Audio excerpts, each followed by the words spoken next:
Every April, I try to do something small but meaningful for Autism Awareness Month. As a mother of a brilliant autistic son and someone who spent a decade advocating for inclusive policies, this cause is personal, but I never expected to be shouted down for simply offering information and empathy, especially not in my own neighborhood. We moved into the Meadow Ridge community last year. It's tidy, quiet, and known for its family-friendly events. So when I signed up to host a table at the Spring Community Fair, I assumed my autism awareness booth would be welcomed. The fair was packed with vendors, face painting, baked goods, gardening tips, and I was bringing a few brochures, sensory-friendly toys, and posters with signs about how to support neurodivergent individuals. Simple, educational, non-political, or so I thought. I arrived early that Saturday morning with my table supplies, blue puzzle ribbons, and fidget giveaways. I even laminated signs that read, "What is stimming?" and "Understanding sensory overload." My son Milo, age 9, helped arrange the table. He wore his headphones and a bright yellow sticker that read, "I communicate in my own way, and that's okay." At 9:15, the fair hadn't even started when two HOA board members, Janice and Roy, approached with tight smiles. Janice opened with, "So, what exactly is this table?" I smiled, gesturing to the signs. "It's an autism awareness booth. We're just here to provide info and answer questions." April is... Roy cut me off. "This isn't approved content.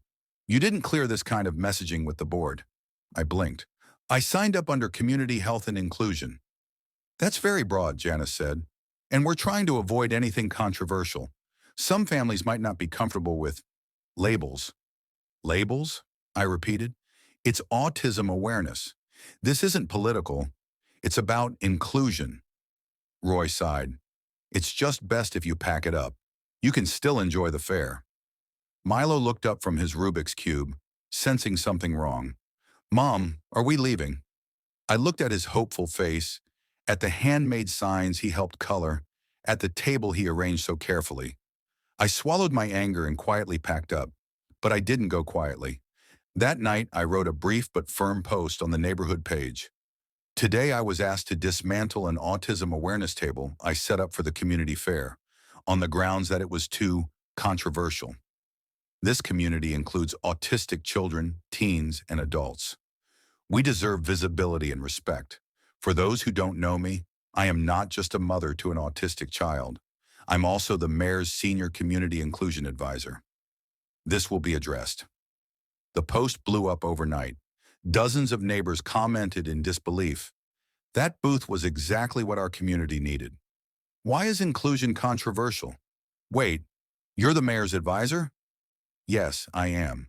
By Monday, I had a meeting scheduled with the HOA president, several board members, and 2 city council reps. I came prepared with documentation, ADA guidelines, and city inclusivity policies, many of which I helped write. I didn't yell. I didn't need to. I simply pointed to the bylaws they claim to uphold and asked, "Which of these rules state that awareness of a legally recognized neurological condition is forbidden at a community fair?"